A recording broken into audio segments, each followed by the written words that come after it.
watch the recording. Okay. Hello, welcome. And I am so excited that we are doing our first session of the Homeschooling Hacks and Tips series. This is Elaine Basho. I am a certified health coach and I specialize in essential oil education. But my most prized title is that I'm a homeschooling mama to 3 children. They are 12, 9, and 5. So 3 years ago, I decided to pull them out of public school to start our homeschooling journey. So even though it was a decision that we made for our own family, it was still very hard. I still remember when I first started, there was so much anxiety, there was a lot of stress and fear.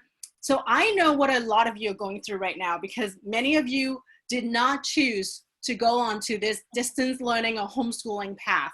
You were kind of just dumped into it. So I wanted to just spend some time with you to share some tips, some hacks, and just want to bring peace and assurance back into this process to let you know that it is going to be okay. Your kids are going to turn out fine. You're going to stay sane. It is going to be a fun ride, okay? So let's just cover a couple of logistics. There are going to be 4 weekly classes with the topics for each one here. And they will all be recorded just like this one. So if you cannot join live, which a lot of people cannot, that's okay. You can just watch the recording afterwards. The format is that we'll get into 30 minutes of info and 15 minutes of Q&A. And next time I'll also be doing a DIY. So for those of you who know me, you know that I'm all about holistic living. I'm about using less toxins, bringing more health in a natural way. And there are some healthy products that we can use specifically for homeschooling. So I'll bring that in as well. And then I'll share the replay website with you in an email tomorrow. Okay, so these are just logistics. Now, let me just start by getting to know you guys a little bit more. So for those of you joining us in the recording, well, just kind of think about this, okay? First of all, I want you to know how many children you have and what are the ages and what worries you the most about homeschooling. If there's one thing about homeschooling that keeps you up at night, I would like to know what that is so that I could address that. If not in this session, then in our future sessions. So Laura, would you want to start with that? Sure. I have 2 grandchildren that I'm going to be homeschooling, and Najoni is 11 and a half, and Ukwan is 9. And I think what worries me the most is, I've been out of school for 40 years, and things have changed, especially math, and I'm afraid that I'm not going to actually get them prepared to go on to the other grades. Got it, that they will fall behind. Mm-hmm. That is actually a very, very common fear, which last week when we were doing this session live, we literally have someone in each of these categories. So these were the types of fear that I hear the most from homeschooling parents. They're worried, they have this fear that their kids will fall behind. They have this fear that they might mess up their kid. I don't know how, but they said, well, I'm just worried that I might mess them up while they're under my teaching. They also have some uncertainty or self-doubt about their own inadequacy. I'm not a certified teacher. Like what you said, Laura, I've been out of school for so many years. Things have changed. I don't understand much about Common Core. How do we do this? And the last one, which comes up a lot, is the fear of math. I don't know how to teach math. What do I do? There's Common Core math. So honestly, there's so much stress and anxiety about homeschooling. It's all around fear, okay? And no matter what category your fear is in, it is very legit. I had all of these in the beginning. I still have some of them every now and then, right, on those really hard days. But I wanted to share something with you that changed how I view homeschooling, okay? And that will hopefully help address the fear part. Someone shared with me from the very beginning of my homeschooling says, well, teaching your kids to count is fine, but teaching them what counts is best. So I want you to kind of think about one person or 2 people that you really admire And it's almost like, oh, when I grow up, I want to be just like them. Or in our cases, when our kids grow up, we want these kids to be like that person. Okay, someone we really, really admire. And as you think about that person, what were some of the things that made you admire them? Sorry, Laura, you're the only live person. Last week there were many, so they can all share. So now it's all you. So Oh, okay. what were some of the things that you admire about that person? Well, I think the person one of the people I really, really admire was, he was a minister of our church when I was about 16. I started dating Dan when I was 16 and went to his church. And so I knew him from then. And he was just the most amazing man. He baptized me. But Aww. he was very kind and loving, but he was firm and he didn't pull any punches. If he, if he thought you were doing something wrong, he told you in a very firm manner, but you knew he cared about you, so it was okay. Wouldn't you want your grandchildren to grow up to be like him? Oh, I want them to have integrity. Um, I think the most important thing I want is for them to have a personal relationship with God, Mhm. and I want them to learn to defend their faith and stand up against this world we're in. And oh my God, I'm just tearing up. Like every time I get to this part, I feel like, oh my God, because as moms or grandparents, what we really want for our children is for them to grow up to be men and women of God, men and women of character. And I looked at this when we first started homeschooling. Um, my husband and I sat down and we were like, what were some of the things that we really want to instill in our children? Of course, our family values is already, we want to be a family of God. We want to respect and have a love and personal relationship with God. So after that, in our school, we want to teach them about good manners, because I just can't stand when people do not have good manners. I want them to have the value, understand the value of honesty. I want them to have the joy and love of learning. I want them to have that courage to speak up when they need to. I want them to learn how to manage their money, because I didn't learn that when I was at school and I made some really horrible financial decisions. And I wanted my kids to not do that. So I want to teach them about money management. I want them to learn how to make healthy food choices, because they're definitely not going to learn that in the school cafeteria, right? I want them to learn how to resolve disagreements peacefully, and then want them to be empathetic. Don't we agree that as parents, we really want these for our children?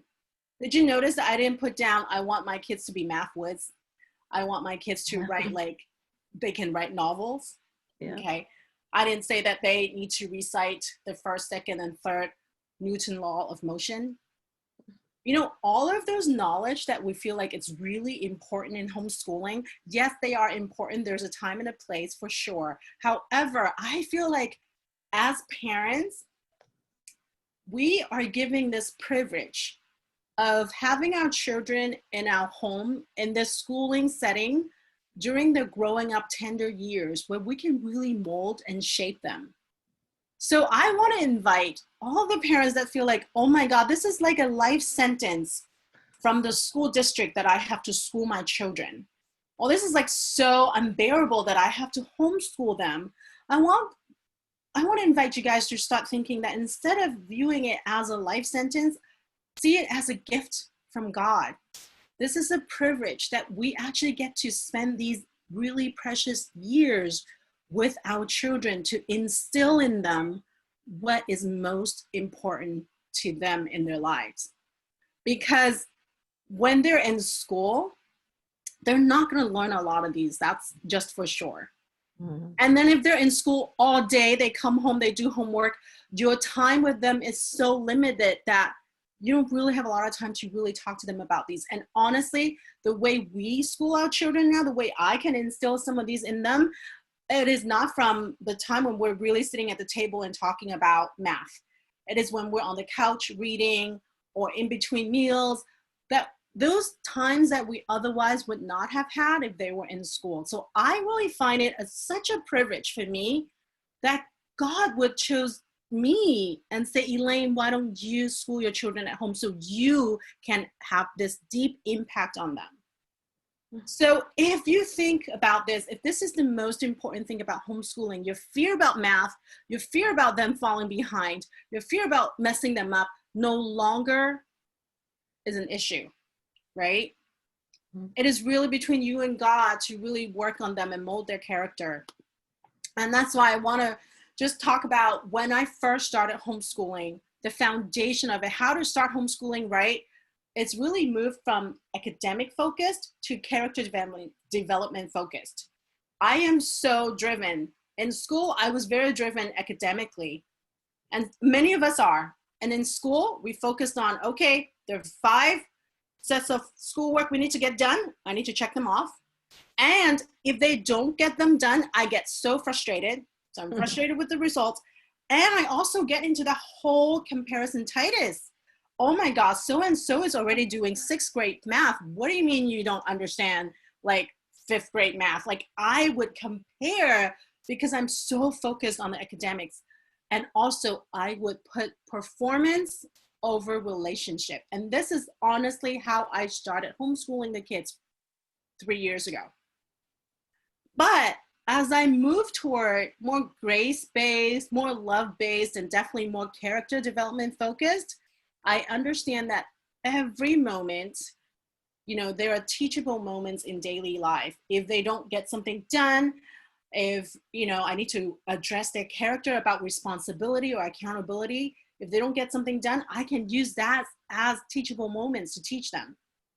And I can help them understand that mistakes are all a learning experience instead of being frustrated over them not completing something. And so I just wanted to, you know, ask you guys to think about how important it is to develop their character. And every child has their own talents and learn at their own pace. When I first started homeschooling, my son was behind. That was actually one of the main reasons why I pulled him out. It's because I saw him so behind. And right now, he was actually ahead of his grade level.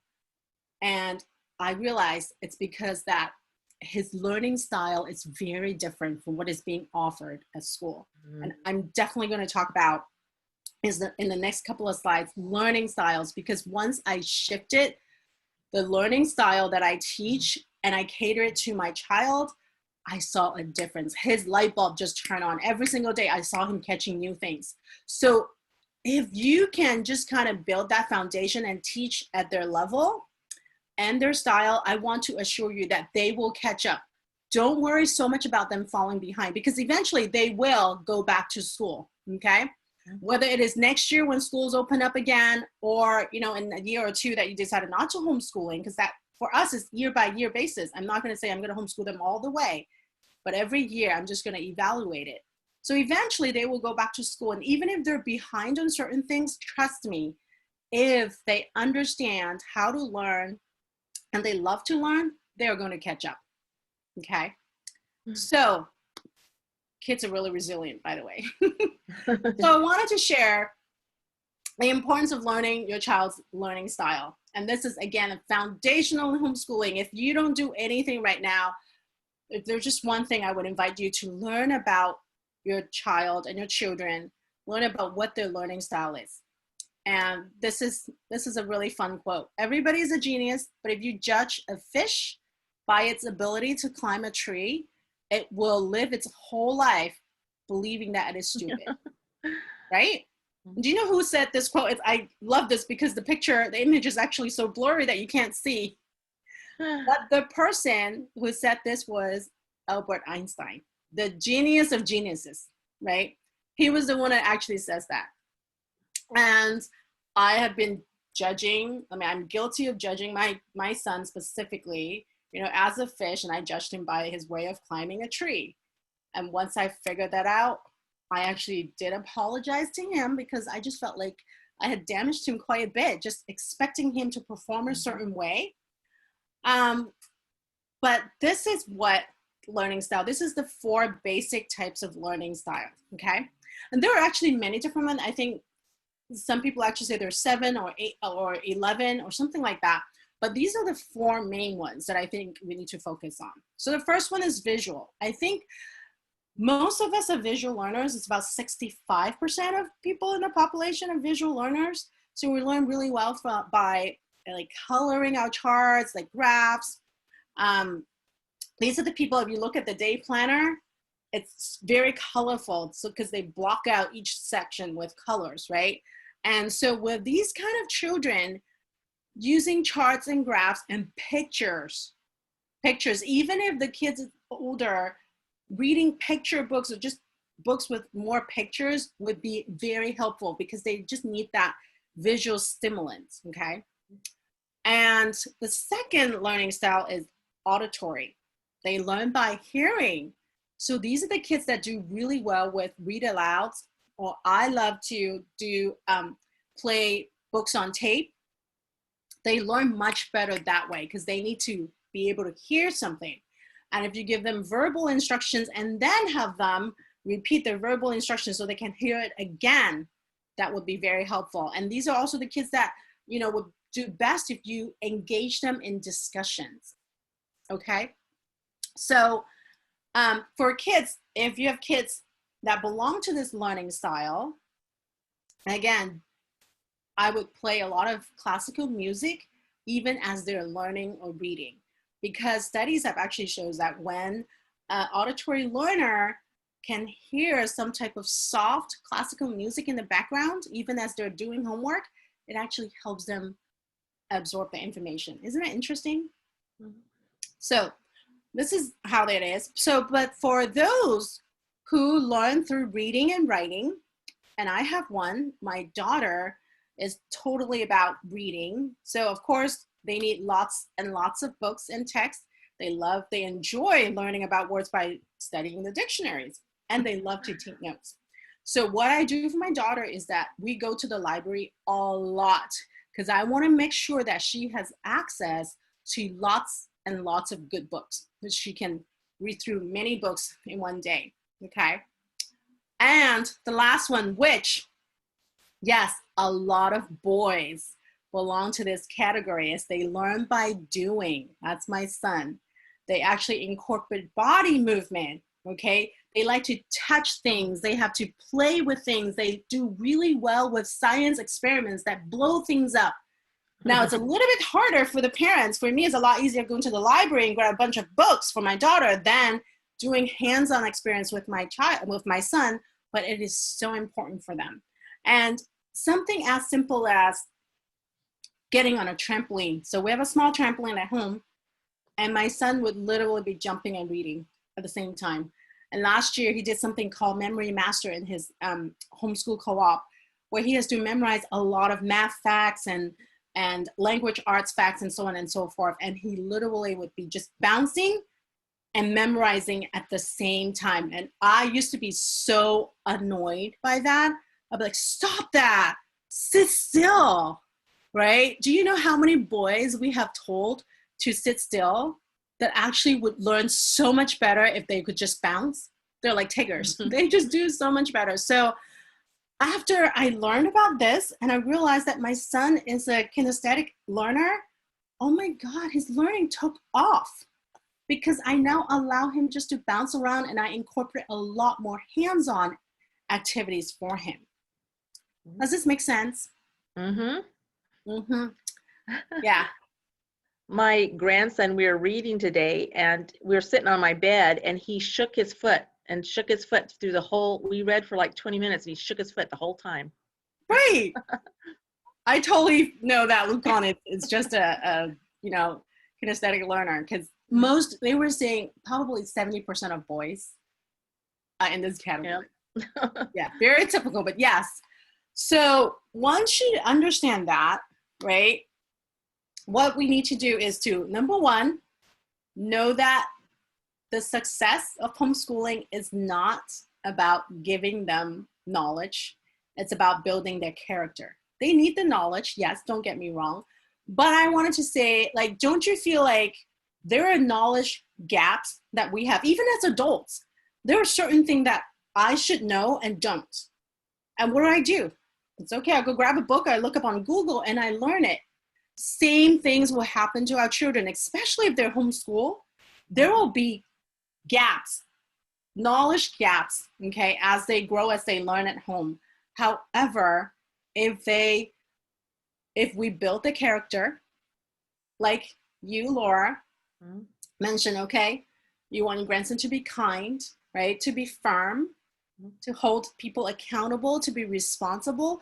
If they grow up to be that type of individuals, then I am pretty sure that they will learn along the way. So as we really start this homeschooling journey, if we succeed in giving the love of learning, the learning itself is sure to follow. And how we help them to fall in love with learning is they can learn according to their own style. Mm-hmm. Right? So any questions so far? No? No. Okay.